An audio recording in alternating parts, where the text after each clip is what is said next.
Wait a few seconds more. It's 9 o'clock here, so if you agree, we will start.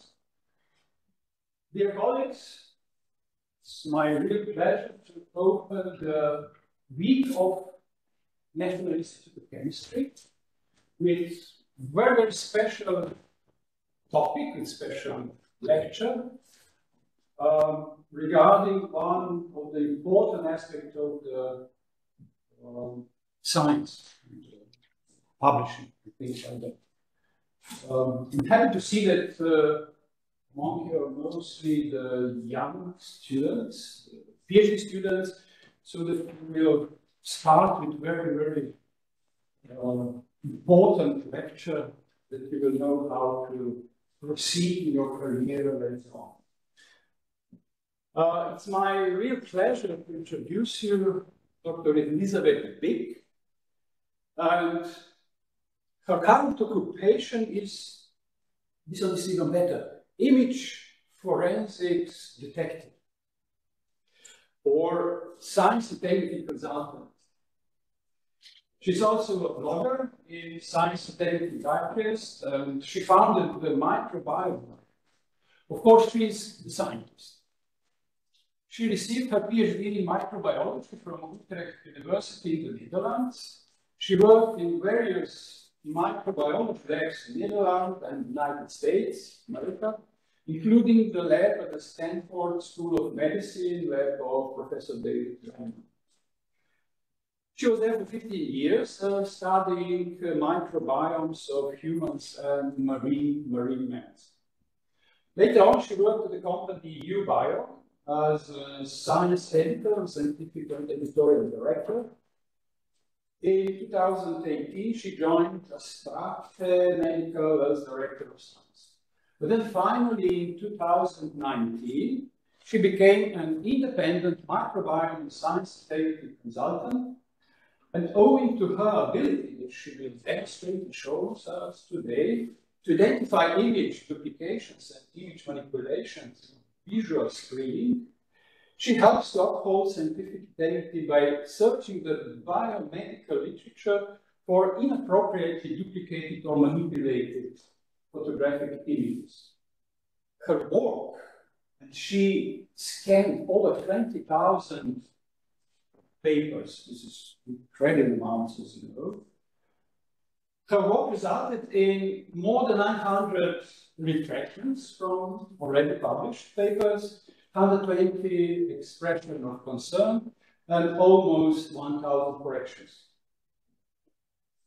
Today, her talk will be double trouble: inappropriate image duplications in biomedical publications. So, Dr. Brick, please.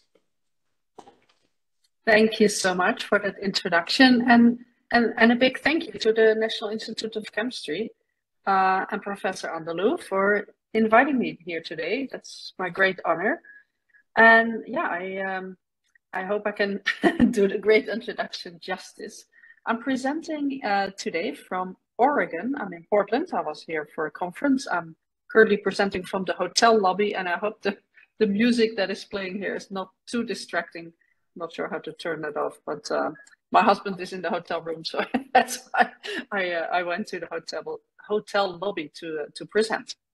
So with that, let me share my screen. Oh, interestingly enough, when we were trying this out first, I could present, and now I cannot share content. We did do a test run, and it worked fine, and now I am apparently not the co-host, which I hope somebody can fix, because I cannot share the content. And I could earlier. Yes, okay, great. I think something has changed here. Let me check. Yeah. Great, thank you so much for fixing that. Let me share my screen. And hopefully you can see my slides. Okay, yeah, does that show up well? The slides? Great. Okay, yeah, you can see my slides? Yes. Okay, great. Yeah, so my talk today is about detecting image duplications in biomedical publications. So my background is in microbiology and molecular biology. And so most of the examples I will be presenting today are from my biomedical background. So it might not be directly interesting for people, although I still hope that detecting image duplications and perhaps also plot duplications is something, well, and in general, of course, science integrity is something that would apply to all scientific disciplines. So hopefully it is interesting, even though you might not quite be familiar with the type of images I'm showing in my presentation. And so why do I look for image duplications? Why do I care about what is published? So for me, science is about finding the truth. That for me is the core of science. And of course, what the truth is might be different for everyone. But for me, it is about honestly reporting what I have found during my experiments. And so also when we report our work, we publish our results. Publications are not just standalone things. They're part of the great big wall of science. So I see science publications as bricks in a wall upon which we all build. When we do research, we build on the work of others. We look at previous publications, we cite those publications, and we hope that other people cite our work. No science project stands by itself. We all build on the work of previous generations of scientists who have done other work and published that. So for me, publications are the way we as scientists communicate with each other. It's our legacy. It's the results we publish. And we tend also as scientists perhaps to trust each other a lot. I have always felt that as a scientist, I need to be very honest, and I thought other scientists were that same way. But unfortunately, there is fraud in science.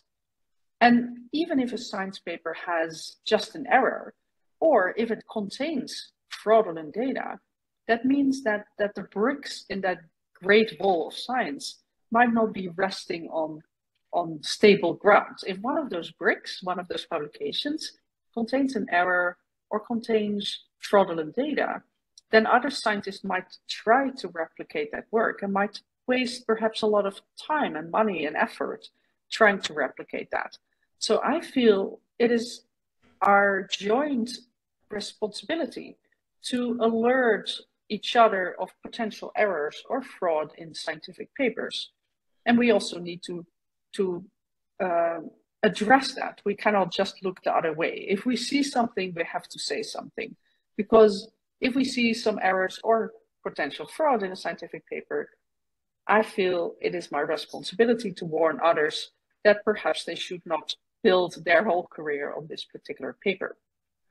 So let's, for a moment, take a step back and define what science misconduct is. So there's a lot of things that can go wrong in science. Questionable research practices, errors we make, sloppiness, not keeping track of everything, incomplete reporting, or perhaps not publishing negative results.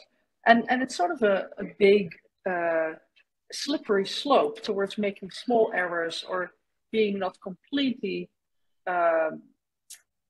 accurate towards the real science misconduct. And science misconduct, at least in the United States, is defined as one of three things: plagiarism, falsification, or fabrication. So plagiarism is where a person copies somebody else's text or ideas without giving credit. Falsification is where a person does an experiment, but perhaps changes a value. So if you change perhaps a value, it might become from a negative a positive, or you could leave out the outlier you don't want. Fabrication, finally, is where a person completely makes up results, so does not even do any experiments or measurements, but just types in perhaps some numbers in a spreadsheet and then makes a graph without actually doing an experiment. So we can also think a little bit about why do people do misconduct. And I like to point out that there's multiple authors on a paper. So if we look at least in biomedical literature, here's a paper here on the left where there was a big error or potential misconduct in the paper. And I found that, and the paper got retracted. So it gets this watermark retracted.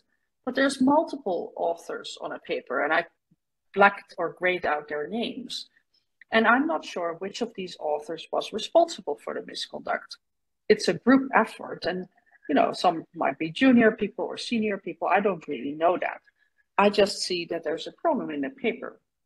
And why would people do misconduct? Perhaps, there's different scenarios, and we all feel the pressure to publish. But perhaps we can think of certain examples, perhaps of a junior person who works in the lab, where the senior person, perhaps the professor, is a bully, a person who is very demanding, a person who asks, I want these results by Friday, or else I will perhaps hire another postdoc or another graduate student. And this might be perceived as a threat to be fired. And if you're perhaps on a visa, if you're a foreigner working in a certain country, let's say in the US, and you have a visa and you are fired, that means your visa immediately ends and you have to then go back to your country where you came from.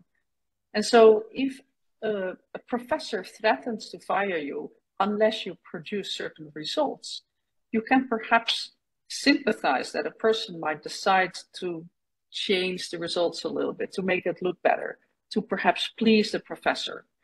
But in the end, all the persons on a paper, all the authors, are sort of equally responsible for the content. If you accept an authorship, that means you need to also carry the responsibility of potential errors. If they are discovered in the paper, you are also responsible for that.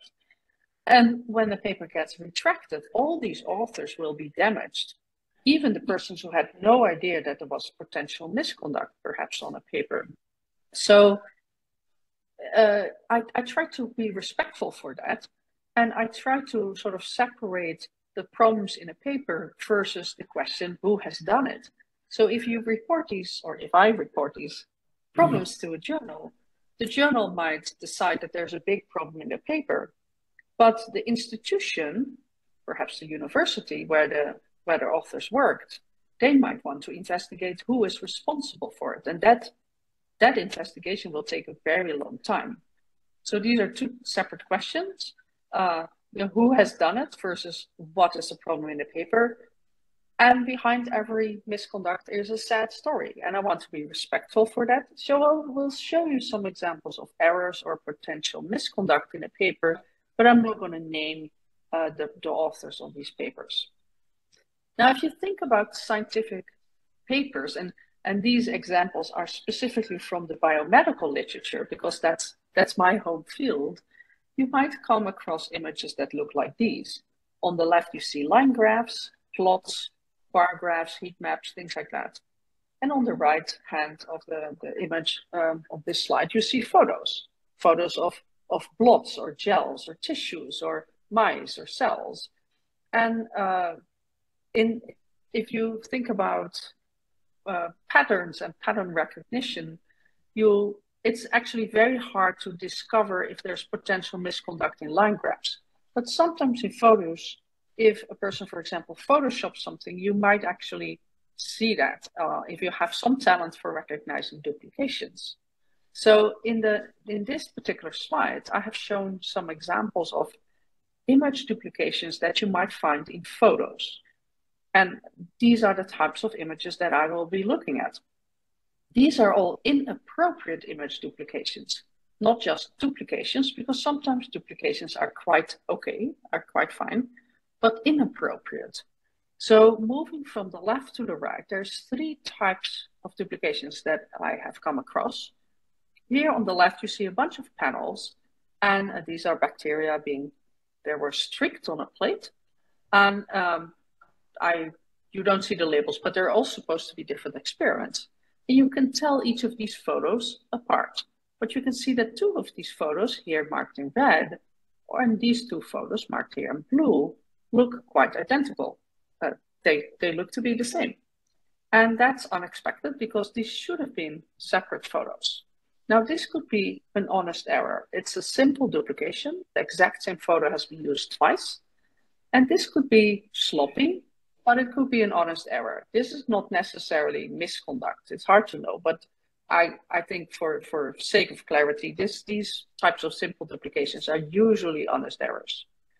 Here in the middle is an example of a repositioned duplication, where you see 4 different panels of cells being treated with different amounts of radiations, but 3 of these panels, these 2 and these 2, overlap with each other.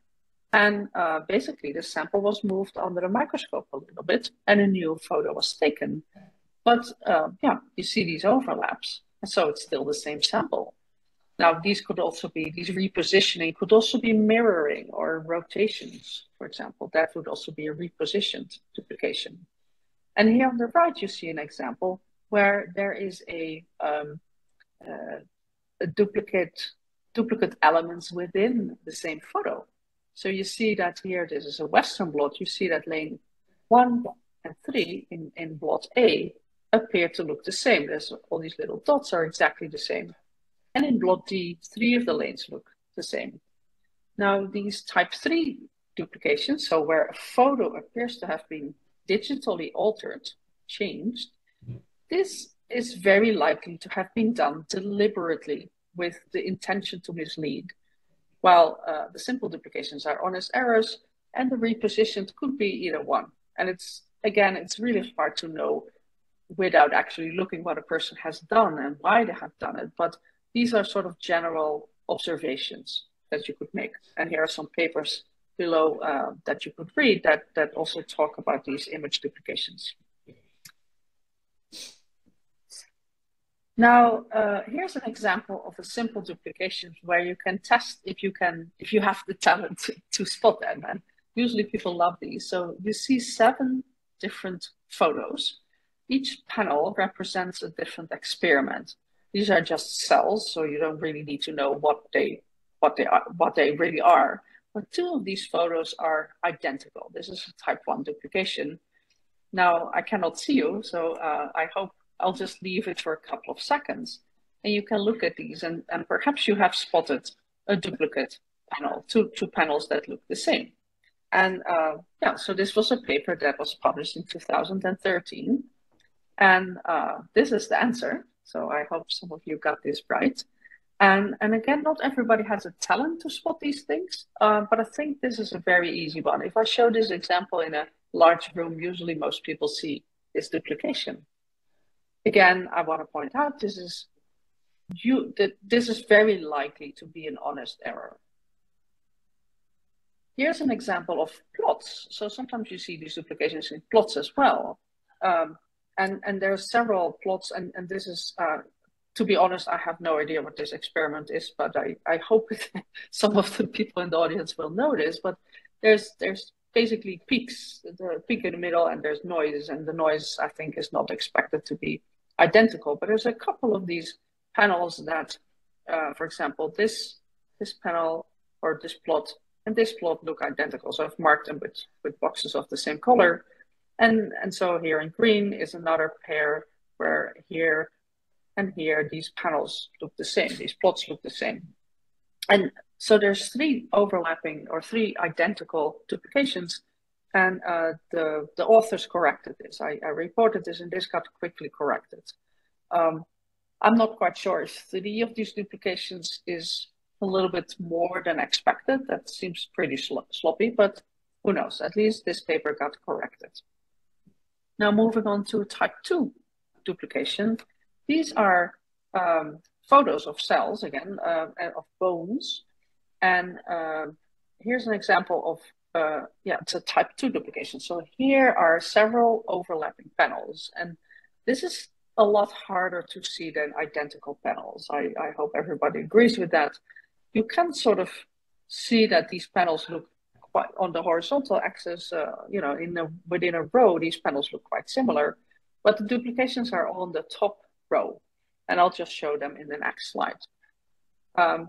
So these are duplicated. There's actually another duplication that I think I grabbed the wrong slide, because there's a duplication here and here as well, where it involves a rotation. So these are duplications with mirroring and rotations, which are a little bit more likely to have been done with the intention to mislead.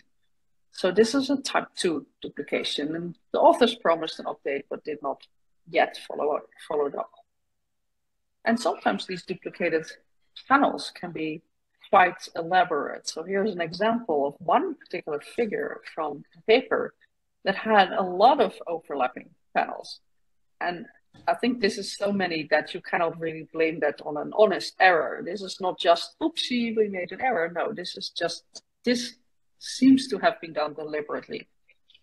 And the journal agreed. So I usually don't, when I report these cases to the journal, I don't say my opinion. I just say that there's a lot of overlaps, and here they are.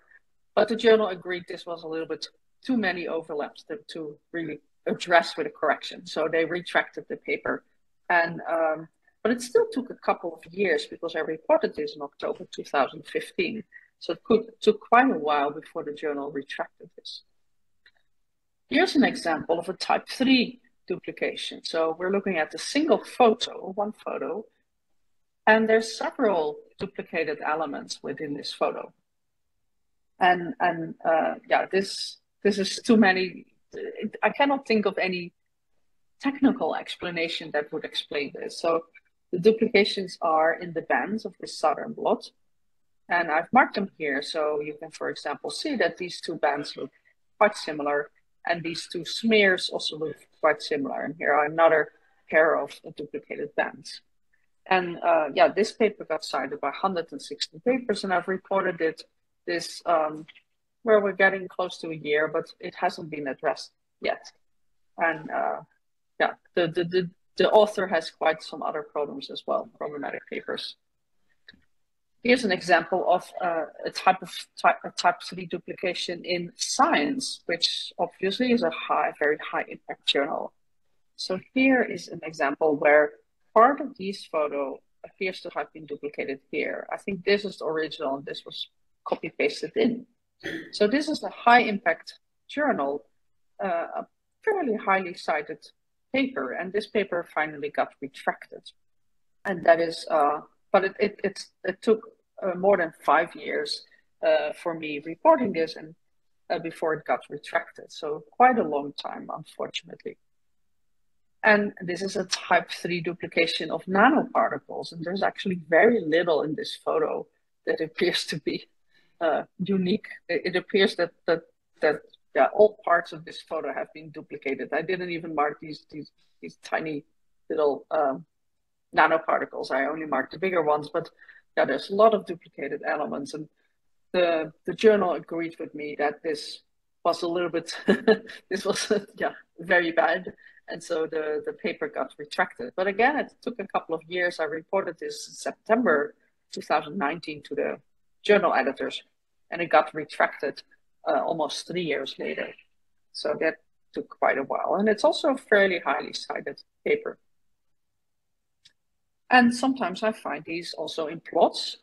So this is an NMR spectrum, and again, this is totally not my field. This is I'm a microbiologist, so I don't even know what an NMR spectrum is, to be honest. But my basic understanding is it's peaks and it's noise, and it sort of says something about the purity of a compound. So perhaps there were peaks here in the middle that maybe showed that the compound that this paper was about wasn't quite as pure as expected, and so the peaks have been perhaps photoshopped away by repeating just the noise from another area of the plot. And again, here the journal editor agreed that this was not good, that this was a potential misconduct, that this graph appears to have been deliberately altered with the intention to mislead the reader. And this paper got retracted. And here's another example, mass spectrometry images. And again, this is not my field, but I recognize that some part of these plots appear to look quite similar. And this paper hasn't been addressed yet. These are actually two different papers, but from the same authors. And for me, this appears to have been altered. Like, I would not expect two areas of a plot to look so similar. And I'm not quite sure what will the outcome be of this particular set of papers. But I hope that the journal is investigating. So this is an example that has not been addressed yet. So I did these searches for quite a while, and I decided to know I wanted to know how many times would you find these inappropriate image duplications. So I scanned a large number of papers, 20,000 to be exact, and to see if I could find these duplications. Now, these papers had to have photos. They had to have the word Western blot in it. And I scanned 40 different journals and 14 different publishers, and a period spanning 20 years. I scanned all of these papers by eye. Some of the examples that I showed you in the previous slides were actually found later, but this was an initial set that I scanned by eye. And my two co-authors, Arturo Casadevall and Ferry Chen, both editors-in-chief of journals, they both had to agree that these were duplicated and that these were inappropriately duplicated. In that set of 20,000 papers, I found 800 papers to contain duplicated figures. So that's 4% of all these papers. And given the distribution over the three different categories that I explained earlier, we made an estimate that half of these were done with the intention to mislead, and that the other half perhaps could be an honest error. And we were quite, nice here to the authors. Maybe that percentage was a little bit higher. But a question you could ask is, okay, so you have scanned this particular set. These were biomedical papers. They were mainly molecular biology papers. And you found 2% of misconduct. That's the best guess I could make. Does that mean that 2% of all scientific papers is fraudulent? Can you extrapolate that to other fields, perhaps? And of course, that's a very hard to answer questions. And most of all, like, I looked at photos, and so 2% of papers contained photos that might have done, with deliberate alterations. But there's a lot of other data types that you could find in papers in which misconduct might be very, very, very hard to detect. For example, line graphs, like I showed you earlier. Who knows if those line graphs were really measurement, or if they have been just made up. Or if you're a very good Photoshopper, I would not be able to detect that. Or if you move your sample under the microscope a little bit farther, I would also not be able to detect that there's a duplication. Or if you just have a sequence data set or a table, again, who knows if that is misconduct? So I actually think that the real percentage of misconduct might be much higher than 2%, but it's impossible to detect. There might be many ways one could do fraud in a paper that would never be detectable.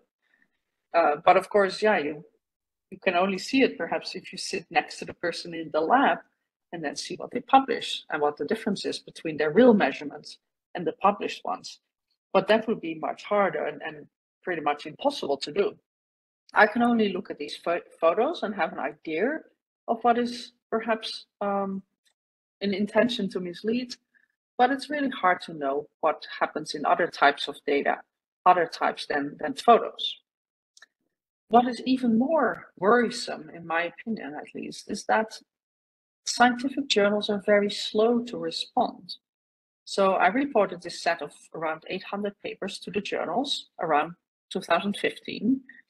And I waited 5 years after I have reported all these papers to see how many had been corrected and retracted 5 years later.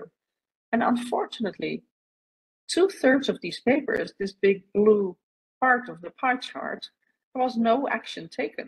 These papers had not been corrected or retracted. And only 1/3 had been either corrected or retracted. There's a tiny sliver of expression of concern here.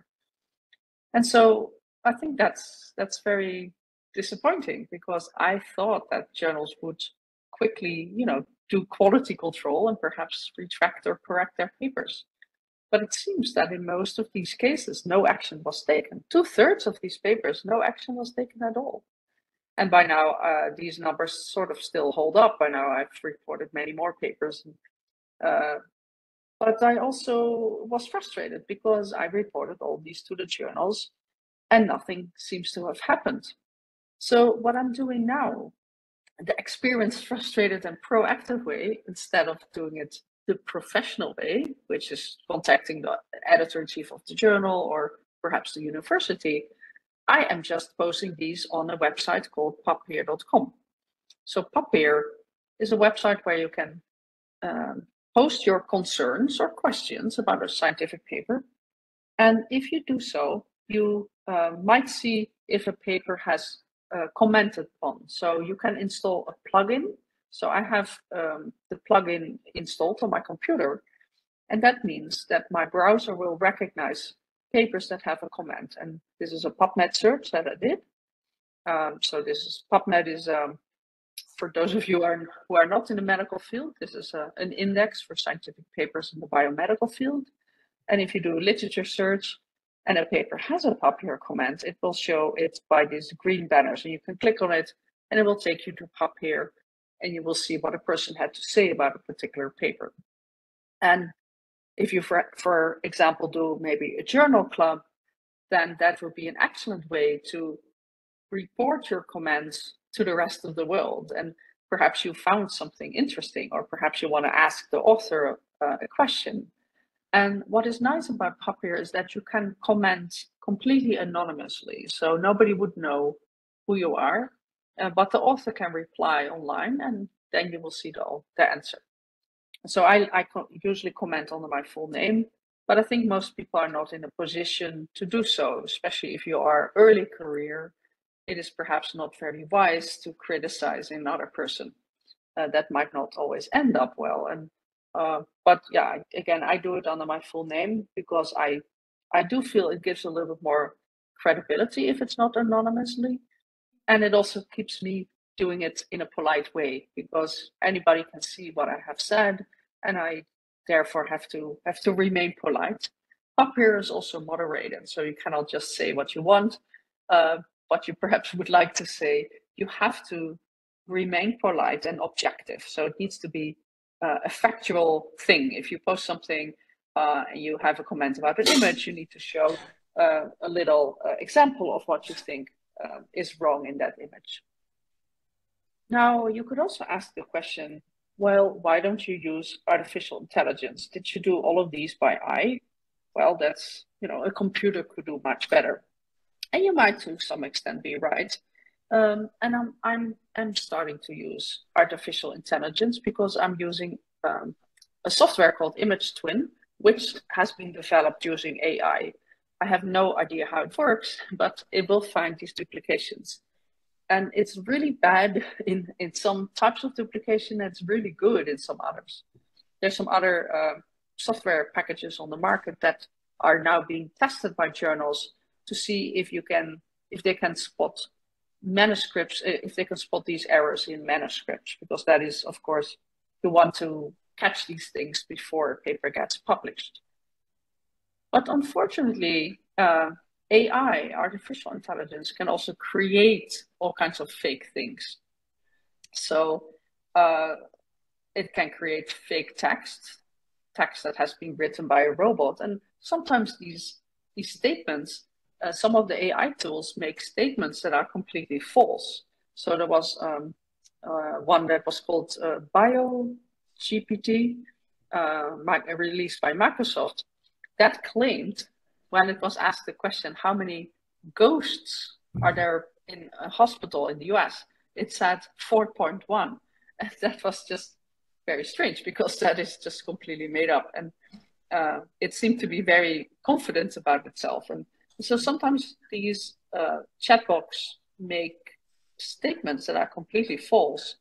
And if you use that to write something, it could produce something wonderful, but it could also produce false text. And I think in the hands of the wrong person, this can be used to create fake data sets or fake papers. And of course, it also can create fake photos. You might have seen some of these photos. I mean, these photos look pretty realistic. There's still some errors sometimes that are made, like number of fingers, it's not very good at, but we can recognize these people, and we can, we can almost think that these events that are being shown here on these photos are real, and they're not. It can create fake images. And if it can create, people we might recognize, it's probably much easier to create photos of cells or tissues that look fairly realistic. And maybe if you say, well, they're not looking very realistic now, imagine what it can do next year. And so I am pretty worried about these developments, because again, in the hands of the wrong people, these can be used to create unique photos. We would never know that these photos have been duplicated because they are unique. But how can we distinguish fake from real? And I think we're at a point where we no longer can do that just by using our eyes. And when I say in the hands of the wrong persons, I want to spend one moment on paper mills, which are organizations that are interested in making money, like most commercial organizations are. But in this case, they will sell authorships. So what they do, they will produce fake papers. There's several models that they have, and they will sell these papers to authors who need papers. And some countries have very strict requirements on how many papers you should publish to reach the next stage in your career. And that drives people to just buy a paper. They might see advertisements on social media, and they will buy a paper because they can then check the box that they have published a paper. And I'm telling about this, but I also want to give credit to a lot of people whose names you see here, some of whom use a pseudonym. But there's lots of people who have worked on this problem and are trying to fight and find paper mills. And journals are starting to realize that they should not, that they should screen their manuscripts a little bit better. And as an example of a paper mill, this is a paper where here on the left is one paper, here on the right is a completely different paper, different set of authors, but the papers are very similar in layout. And you might also recognize that the images, that the blots here look very similar. But the paper mill who created these images made the mistake of using the same background. So there's a little line here that both of these have, and there's some other characteristics that we can recognize. And we can see that all these images have the same background, and this is the mistake they make, and this is how we could catch them. So we found 600 or 700 papers so far in this set of papers, and we believe that they're all produced by the same design studio. And again, this is an older type of computer-generated photos, but I think with current developments of DALL-E and Midjourney, the possibilities of creating fake photos is much higher. So here's my final slide. This is my my discussion slide. So I want to repeat that what I said at the beginning, that for me, science is about finding the truth. And if you cheat in science, for me, you should just not be a scientist. That is just not science if you cheat. For me, science is about reporting what you find, staying honest, and building on each other's work. But if we put too much focus on how many papers we produce, and perhaps also on how many times papers are cited. That will create all kinds of ways that people will try to cheat. So people perhaps want to make their results look better because then it's easier to publish and it just looks better if you have more papers published in the higher impact journals. But if we focus too much on the output, then we'll create people who will cheat. So I hope we can perhaps slow down science a little bit, perhaps maybe focus on more reproducibility, where instead of always trying to do something new and novel, where we can reproduce each other's work, where perhaps you can also get credit for reproducing other people's work. I also hope that if you see something, you can say something. If you see potential problem in a paper, perhaps post it on Papier. Or if you think that you know somebody's cheating, perhaps talk about it to somebody you would trust. But it also takes a village. It takes the role of a lot of people who work as reviewers, also as authors, who work as editors in journals, who are working at institutions who investigate these cases, who perhaps are the funders of this work. All of these people, all of these institutions and all of these roles are important in trying to fight science misconduct. And it's not just one party that should be doing that. Although I do think that journals who we pay a lot of money to publish our papers in should invest a little bit in quality control to scan these papers up front before they get published. I touched a little bit upon the role of artificial intelligence in detecting, but also in generating scientific fraud. And I'm very worried about that development. And then finally, there's a tremendous cost of science misconduct. If somebody cheats in science, that might mean that other people try to reproduce those results and cannot do that, are failing in doing that.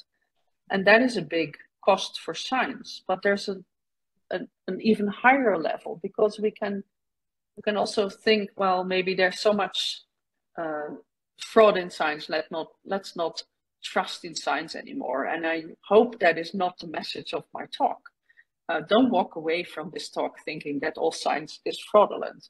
Yes, I've shown you perhaps some examples, but there is also a lot of good things in science. And I do believe that we need science in order to solve the big problems in the world: hunger, pollution, climate change, pandemics. We need science, but in order to use that science, we need the science to be good.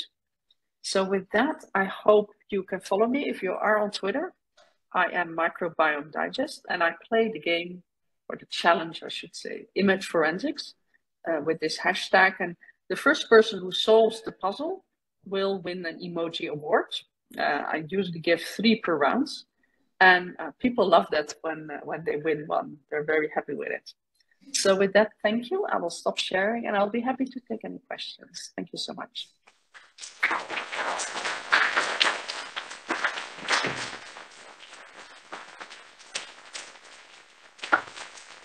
Thank you very much for a very interesting lecture with some really important messages at the end. Now, please, questions?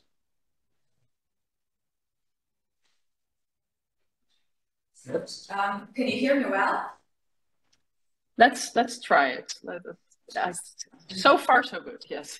So, I mean, you really have a focal eye. So what about us that don't really kind of see all these different applications and so on? You mentioned that papers, the journals use several software-based applications for detection of duplicate images. Are some of them like free available? Do you know that? Sorry, I missed the last part. So if journals use... Asking, you mentioned, Sarah, like ImageScreen, FigCheck, are those really available, or? Oh, License-based? FigCheck is freely available. Forensically is also freely available. Those are they have slightly different applications. So FigCheck will compare a couple of images to each other, while forensically will only look at one image and will detect duplications within that photo, for example. So they have slightly different applications. Image Twin and Proofig are the ones that are more commercially developed. So I have a free account for Image Twin. I'm very grateful for that. I'm also testing currently Proofig, but those are products that a journal would pay for. So I have a free account because I'm a super user, and I also, of course, if I'm happy with the software, I can also, give them a lot of free publicity. So Image Twin has given a couple of us detectives free access, but for the journals, we'll have to pay for that. Thank you. It's a startup company, right? Like, people want to make money, and I cannot blame them. Sure. Thank you. Next one, please. Yes, please. Hi.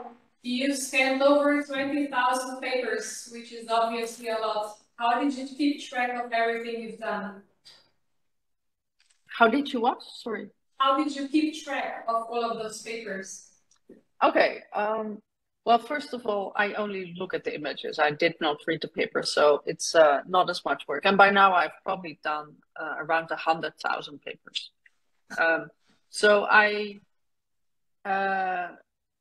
keep track. So I wanted to do it in a systematic way so that it was reproducible. So what I did is I said, okay, I take a journal, I take all the papers that have the term Western blot in them, because that enriches for photos and microscopy photos as well, between that and that year, or that and that month. So I started with +1, and then I added other journals. So I kept track of which, how many papers would come up in that search, how many papers had indeed photos, and I scanned, and how many of those had duplications. So I had a big spreadsheet basically to keep track of all of that. And I have a huge spreadsheet that I now have around 7,000 papers with problems. But I no longer keep track of how many I scan and how many I found, because now I just made my points. I think it's around 2%, and now I just want to focus on the papers with problems without counting what I scan. Thank you. Thank you. Can we continue? Any other? Okay, I will have one. Maybe got courage to cost more. Okay, so obviously the journals do not care. 2/3 say, 2/3 they just didn't care. Where's the problem? Embarrassment? Or they do not care about truth in science? Or maybe they are so slow to process, they need decades? Or this is just not good for their business model? Mm-hmm. Yeah, it's a great question, and I think there's a lot of different reasons. So I do think embarrassment or business model is one of them. At least it was a couple of years ago. So I reported this in 2015. I think by now journals are starting to realize they need to clean up. They need to recognize that there was a problem, and they need to clean up their portfolio. And they also realize that I might be right. I think a lot of them thought, who is this crazy woman contacting them? She says she sees something, but I don't see it. By now, more and more people are seeing that these are real problems. But there's a bunch of other reasons. So, for example, authors move around. Authors are sometimes hard to find. And according to guidelines in how to investigate these problems, there's the Committee on Publication Ethics, COPE. And so a journal that is a member of COPE, which most journals are, they need to first contact the authors. But if the authors do not reply for whatever reason, they moved on, they don't want to reply, their email address doesn't work, whatever, they are sometimes stuck. And the journal then might just think it's, the authors are not replying, I cannot do something. They can retract the paper if they think it's really a problem. But I think a lot of journals want to play it fair, and I cannot blame them, and they want to give the author a chance to reply. But if they haven't replied in, I don't know, a month, then you could maybe take some action. So it's a bunch of reasons. Some authors even try to threaten, they threaten the editors to sue them if they want to retract the paper. So I've heard some cases like that. So all kinds of reasons. Thank you. And do you think that scientists, that we as reviewers are not doing the job well? Yes and no. So there's a couple of examples where you have to really think, did nobody see this? This is so obvious. But I think reviewers are not really trained to detect frauds. That's not really what they're supposed to do. There's, you know, where we tend to trust each other, I think, and I think it's the job of a journal to also look at a paper and think, hey, maybe this could be fraud. Let's do some extra checks. Most reviewers would not really do that, right? We do that peer review for free, and we sort of, we're not really paid for it. We're not really trained for it. So we search for errors in science, in perhaps a hypothesis or conclusions, but we're not really trained to find fraud. And so I hope by showing these examples on Twitter, people are more aware of it, and they will definitely find more of these. But I don't think we can blame a peer reviewer for not finding these. Maybe it should be the job. Yeah. That should be the job of a you know, a paid person, a staff position at a journal. Okay, we have one question online. So with the development of artificial intelligence and more spread use of image generation, I presume also fake images will get better and harder to spot. How do we tackle AI generated fake data? Do you have any suggestion? I'm not sure, because it's a very technical question. Like, I'm not a computer scientist. I see these things by eye. So people have told me there might be ways of finding out if an image is AI generated or not. But I think as AI gets better, I'm sure that will be harder to detect. We might want to perhaps look at if an image is really generated by a microscope. Maybe the microscope leaves an imprint or, you know, some sidebar, but I think you can easily Photoshop that in if you wanted. So I cannot really think of a reason to, or a technical way to distinguish a real photo from a fake photo. But I hope that some computer scientists are working on that, but we need better ways, because this problem is not just in science. It's also playing a role in, for example, journalism, right? When a photographer claims that a photo is real from, let's say, a war zone or an earthquake or so that's happened somewhere, you need to know that that photo was real. If you are, you know, a journal like the New York Times or so, it's probably also working on this problem, I assume. I read somewhere just recently, or discussed with one special this. I think that those guys who are doing the blockchain technologies that are thinking about how to implement this to connect with chain-line results, like images and things like that.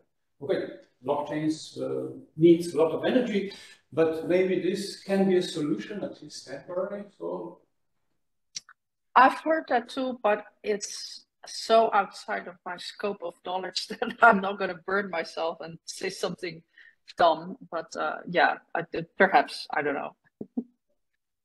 Okay, any other question? Maybe you estimated 2% of the whole scientific papers being like falsified, but that's based on just the image recognition, not the overall plots and data. So what would your estimation be for the whole field? Yeah, I would say it's between 5 and 10%.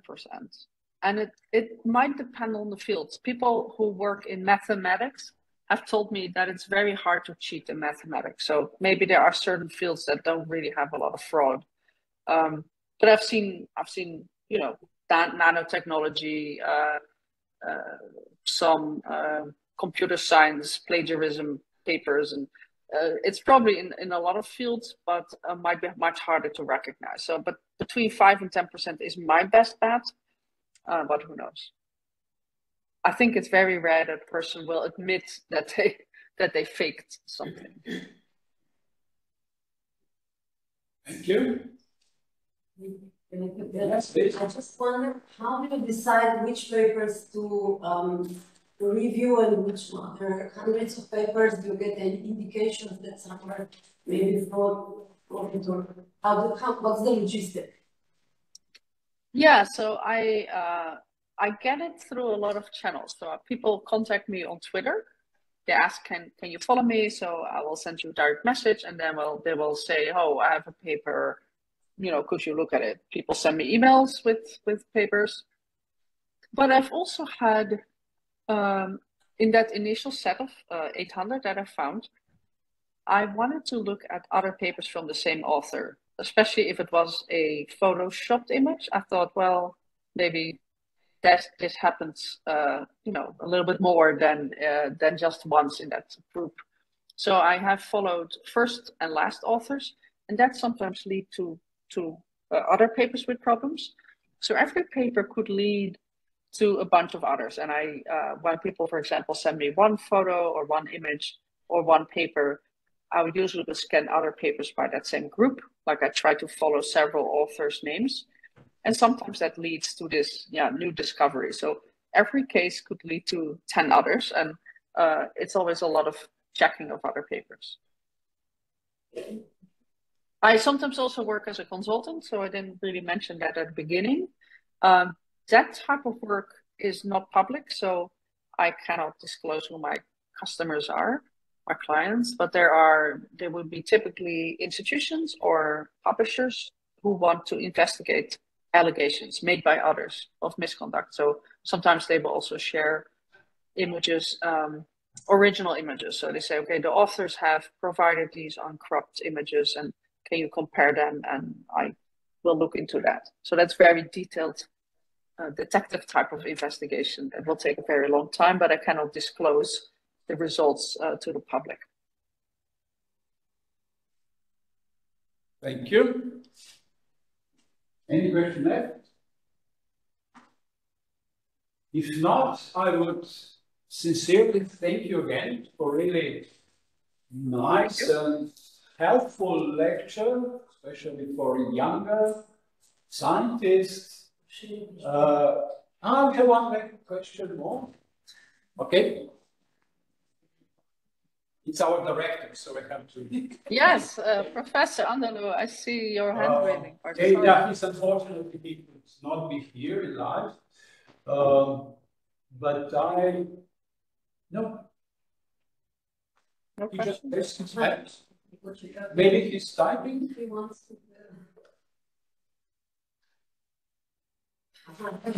Oh, he's clapping. Now he's clapping.